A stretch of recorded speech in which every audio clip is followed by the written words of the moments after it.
हम सभी महिलाएं जो सहायता समूह की जुड़ी हुई है, हम सब बहनों ने पुराने अनाज को, पारंपरिक अनाज जो हमारा प्राचीन काल से खा रहे थे हमारे बुजुर्ग लोग, उस अनाज को हम लोगों को बताने के लिए, जागरूक करने के लिए लोगों को, उस अनाज का हमने व्यंजन बनाया है और कच्चा भी लाया हुआ है लोगों को बताने को। तो हमारे पास लोग आ रहे, लड़के युवा पीढ़ी आ रही है, वो गांगड़ी को खा रही है। वो बोलते हमने सुना था लेकिन हमने फर्स्ट टाइम खाया। तो इस खाने से भी कई बीमारियां खत्म हो रही है। तो हमने उनको बताया भाई इसके फायदे भी है। हमने यहाँ चार्ट भी लगाया हुआ है, इस चार्ट में लिखा हुआ है कि गांगड़ी खाने से, और ये सियूल जो हमारा फेमड़ा है, फेमड़ा भी हमने बहुत धीमी आंच में पकाया हुआ है, कोई स्टीम नहीं लगाई हुई है, जो अच्छी तरह घुल जाए। इसमें सोयाबीन डाली है, सूखा साग डाला हुआ है, और सरियारा है जो सियूल बोलते हैं, और दलिया डाला हुआ है, और हमारे जो लोकल चावल होते हैं अपने घर के वो भी डालते हैं हम थोड़ा। तो उसको सबको मिक्सर को इकट्ठा करके खूब पकाते हैं 2-3 घंटे में। फिर जब बिल्कुल घुल जाए फिर उसको पीते हैं। ये पुराने लोग पीते हैं, तभी 80-90 साल के आज भी हमारे गांव में इतनी उम्र के लोग हैं। हमारे यहाँ ऊपर खानी पान 109 साल की महिला है, और हमारे गली में 90-95-95 साल के बुजुर्ग लोग हैं। वो क्यों है? वो ये लोग खाते हैं, वो कांगड़ी खाते हैं, फेमड़ा पीते हैं, और बाहर की चीजें कम खाते हैं, अपने घरेलू। ये इसमें ना कोई खाद है, ये जैविक तरीके से तैयार की हुई है। तो हम संदेश देना चाहते हैं अपने किसान बहनों को, भाइयों को, कि इस गांगड़ी को ज्यादा ज्यादा लगाओ, काठू को लगाओ, गांगड़ी लगाओ। पुराना अनाज इतना मोटा अनाज है, सरकार भी बोल रही है कि मोटे अनाज को लगाओ, दे भी रही है, बीज भी दे रही है हमें, किसानों को बीज भी मिल रहा है। कोदरा है, गांगड़ी है, रानी है, चिवनी है, ये सारा अनाज हमें बीज दे रहे हैं। तो हमको ये संदेश दें कि और अनाज मत बीजो, इसको बीजो, इससे हमारे लिए, अपने सेहत के लिए भी अच्छा है, समाज को देंगे, लोगों को बेचेंगे तो उनकी सेहत भी ठीक रहेगी। तो इसी के साथ हर घर में शुगर हो रहा है। अब पहले गांव में शुगर किसी को नहीं होता था, लेकिन आज शुगर हो रहा, क्यों? यही वजह है। आज कोई पिज्जा ले जा रहे गांव को, कोई बर्गर ले जा रहे हैं, कोई ऐसी बनी हुई जो चीजें है वो ले जा रहे हैं, बच्चों को खिला रहे हैं। ये गलत बात है। अब स्कूल में सर्वे हुआ था तो बच्चों को तक शुगर निकला और खून की कमी लिखी, और इससे खून बढ़ता, आयरन होता है। काठू का साग खाओ, सबसे ज्यादा आयरन काठू और गांगड़ी में होता है, आयरन। और ये भी लोहे की कढ़ाई में बनाना चाहिए साग, लोहे की कढ़ाई में बना के आयरन बढ़ता है और खून बढ़ता है। आज बच्चों को खून की कमी है। स्कूल में सर्वे हुए हमारे गाँव लग वैली के स्कूलों में, कई जगह बच्चों को शुगर की बीमारी निकली। तो ये चीजें नहीं खा रहे नहीं, इसलिए तो हम इस चीज को जागरूक, जनता को, लोगों को, समाज को जागरूक करने के लिए हमने ये समूह ने लगाया। हमने बिजनेस के लिए नहीं लगाया स्टॉल, हमने बोला लोगों को जागरूक करना है।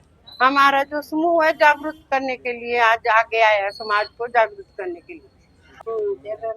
आजकल हमारे लग घाटी की जितनी सहायता समूह की बहनें, हमारी CPR जो हमारी हेड बनती है, जो समूह की हमने पीछे बैठक की थी, हमने वहाँ सब बहनों ने बीड़ा उठाया है कि हम मोटे अनाज को लगाएंगे, जैसे कोदरा है, कावनी है, चिवनी है, गांगड़ी है, सरियारा है। इस अनाज को हम लाल चावल और चाइनी दूसरा दान होता है हमारा, बाछल दान बोलते, इसको हम अपने खेतों में लगाएं ज्यादा से ज्यादा।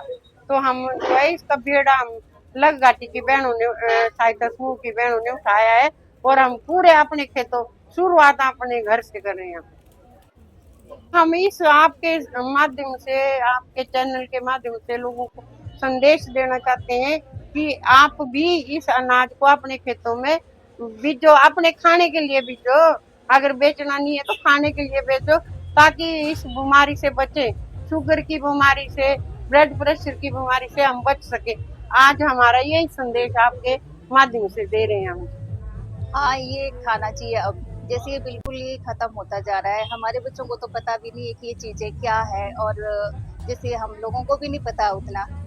तो मैं अपने बेटी को लेके यहाँ पे आई और इसको मैंने खिलाया और खुद भी खाया, और बहुत अच्छा है, और ये हेल्थ के लिए भी अच्छा है। और आगे भी मैं चाहूंगी कि ये चीज़ों को आगे प्रमोट किया जाए और यही चीज़ें बच्चे भी खाएं। जैसे ये दूसरे फास्ट फूड वगैरह, उससे अच्छा तो ये चीज़ें हैं कि मतलब यही खिलाई जाए बच्चों को। जैसे कोतरा, रागी और जो मोटे अनाज आते हैं इसमें, जैसे जो भी है इसमें, जो पुराने हमारे जो भी अनाज है, कोतरा, रागी और जौ,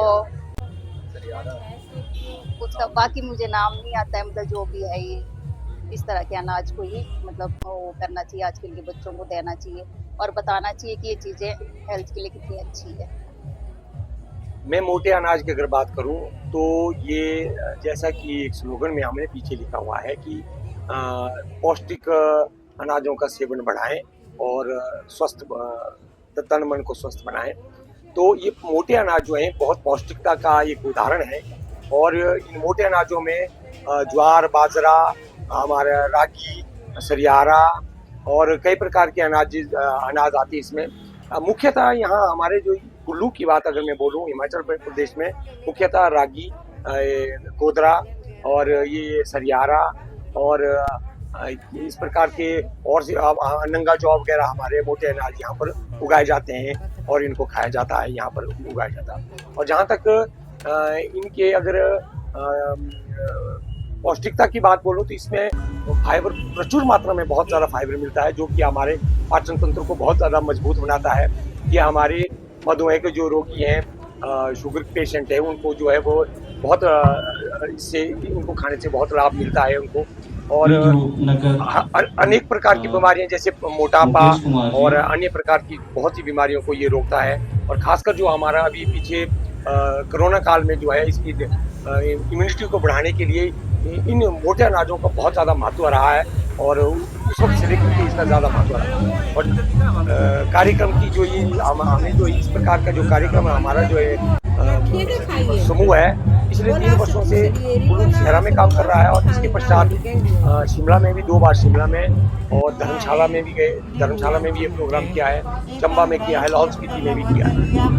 तो ये जो हम जो है इससे मिलेट जो आइटम है ये, इसमें हम लोग जो है कोदरे से देखो कोदरे की चाय बन रही है, कोदरे की सिड्डू बन रही है, कोदरे के मोमो बन रहे हैं और सरियारा की खीर बन रही है, नंगा जौ के सिड्डू बन रहे हैं। हमने ये जो स्टॉल इसलिए लगाया है क्योंकि हमारा जो प्राचीन काल में हमारे बुजुर्ग लोग जो नेचुरल कुदरती जो आहार लेते थे वो लुप्त हो चुका है।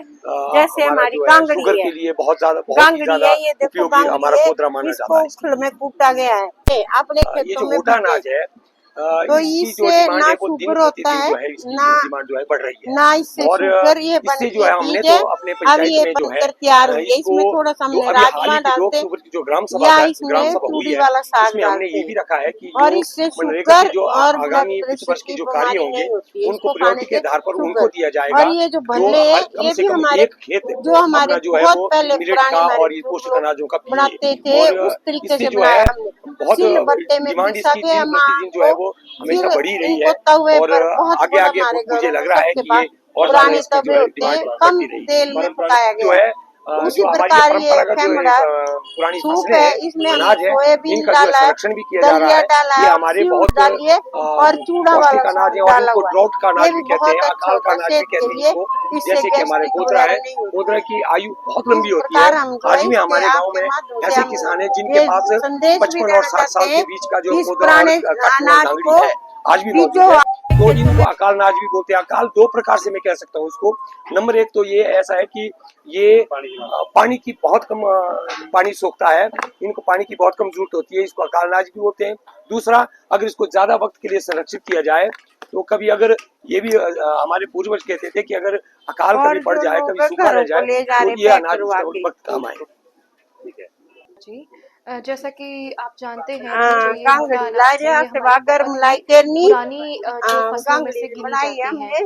अगर आप इसकी हिस्ट्री की बात करेंगे तो ये 5000 साल पुराने पहले जो हमारे पूर्वज थे वो इन्हीं को मोटा अनाज को ही उगा के खाते थे। लेकिन जैसे ही ग्रीन रेवोल्यूशन आया तो इस चीज को हमारे गेहूं और जो चावल की किस्मों ने हमारी जो मोटे अनाज की फसल थी उसको बदल दिया। वो इस कारण से क्योंकि उससे हमारे किसानों को ज़्यादा से ज़्यादा पैसा मिलने लगा। जैसे ही ज़्यादा उन्होंने उस चीज़ का उत्पादन शुरू कर दिया तो लोगों ने भी ज़्यादा से ज़्यादा गेहूँ और चावल जो है खाना शुरू कर दिया। तो धीरे-धीरे जो हमारे मोटे अनाज थे वो लुप्त होने शुरू हो गए। बट आप जैसे आज की डेट में देखेंगे कि हर दूसरे आदमी को या तो शुगर की बीमारी है, या तो बीपी की बीमारी है, या थायराइड की बीमारी है। इसका मेन कारण है जो भी हम चावल और जो भी हम दालें या जो भी हम ये गेहूँ की वैरायटी जो कंज्यूम कर रहे हैं, वो हमारा डाइजेस्टिव सिस्टम उसको पचा ही नहीं पा रहा। क्योंकि जैसे भारत के लोगों का जैसा भी सिस्टम था खाने का, वो पूरा चेंज हो गया। ये जो हमारी गेहूँ की किस्में और चावल की किस्में थी, ये भारत की वैराइटीज़ ही नहीं है, ये बाहर से लाई गई वैराइटीज़ हैं जो ग्रीन रेवोल्यूशन के टाइम में हम बाहर की कंट्रीज से इनको इंट्रोड्यूस कराया था। जिस वजह से ये जो वैराइटीज़ थी इन्होंने हमारे पाचन शक्ति को कमज़ोर कर दिया और बीमारियां जो है आने लगी। बट पिछले ही साल से सरकार ने मोटे अनाज की तरफ उनकी उत्पादन को बढ़ावा देने के लिए फिर से कुछ नई योजनाओं को शुरुआत की। जैसे कि आप देखेंगे प्रमोशन ऑफ न्यूट्री सीरियल एक स्कीम है जो मोटे अनाज को ही प्रमोट कर रही है। मोटे अनाज की बात करें कुल्लू में, तो कुल्लू में बहुत ज़्यादा क्वांटिटी में आपका कोदरा लगता है, चुलई लगती है और आपका निर्मंड बेल्ट में बाजरा भी लगता है।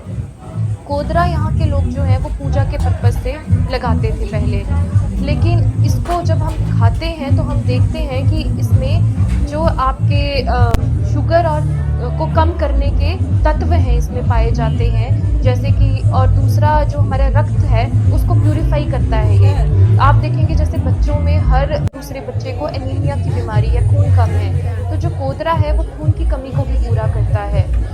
इसलिए आज की डेट में अगर आप कुल्लू में देखेंगे तो हमारा एक ग्रुप है जो कि यहाँ बुआई से है, जो यहाँ पर कोदरे के सिड्डू बना रहा है, कोदरे की ही अलग अलग किस्में बबलू चाय बना के जो है वो किसानों को खिला रहा है या और लोगों को बता रहा है कि ऐसे भी प्रोड्यूस हैं जो बन सकते हैं और जो खाने में बहुत स्वाद है। इससे जो है हमारा जो पाचन शक्ति है वो भी इम्प्रूव हो रही है। अगर आप चुलाई की बात करेंगे तो चुलाई जो है वो आयरन रिच है। आप देखेंगे कि पहले से हमारे जो पूर्वज हैं वो चुलाई को बहुत ज़्यादा कंज्यूम करते थे क्योंकि उसमें विटामिन बी, ए और आयरन जो है बहुत क्वांटिटी में पाई जाती है। जो भी लोग इसको कंज्यूम करते हैं उसको आयरन की कमी कभी नहीं होती, तो ये बहुत अच्छा सोर्स है आयरन का। अगर आप बात करेंगे फॉक्सटेल मिलेट की, जिसे कोंगणी कहा जाता है, जो आपके कुल्लू में बहुत ही कम क्वांटिटी में लगता है, ऐसा भी बहुत ज़्यादा नहीं लगता, सिर्फ पूजा के पर्पज से ही इसको लगाया जाता है। तो कंगनी को अगर आप देखेंगे तो ये जो है गर्भवती महिलाओं के लिए और बच्चों के लिए बहुत अच्छा है क्योंकि ये फाइबर में बहुत ज़्यादा रिच इन फाइबर है और इसमें प्रोटीन भी बड़ी अच्छी क्वांटिटी में पाई जाती है। तो जो मोटे अनाज हैं उनमें जो भी हमारे माइक्रो न्यूट्रिएंट्स की रिक्वायरमेंट्स है, जैसे कि मैग्नीशियम, कैल्शियम, विटामिन्स, वो बहुत अच्छी क्वांटिटी में पाई जाती हैं। ये खुद में ही एक प्रॉपर मील है, जिसमें जैसे आप बोलते हैं कि हमें चावल, सब्जियां, फ्रूट्स खाना चाहिए, वो एक प्रॉपर मील है। पर मोटा अनाज खुद में ही एक प्रॉपर मील है क्योंकि उसमें प्रोटीन भी है, फाइबर भी है, माइक्रो न्यूट्रिएंट्स भी हैं। तो ये जो हमारे शरीर के लिए बहुत अच्छे हैं और मैं यही चाहूंगी कि लोग इसको ज़्यादा से ज़्यादा प्रोड्यूस करें और कंज्यूम करें ताकि जो हमारा हेल्थ है वो अच्छी रहे और आगे जो हमारे फ्यूचर जनरेशन है उसको भी हम अच्छे से कुछ अच्छा जो है वो दे सकें। धन्यवाद।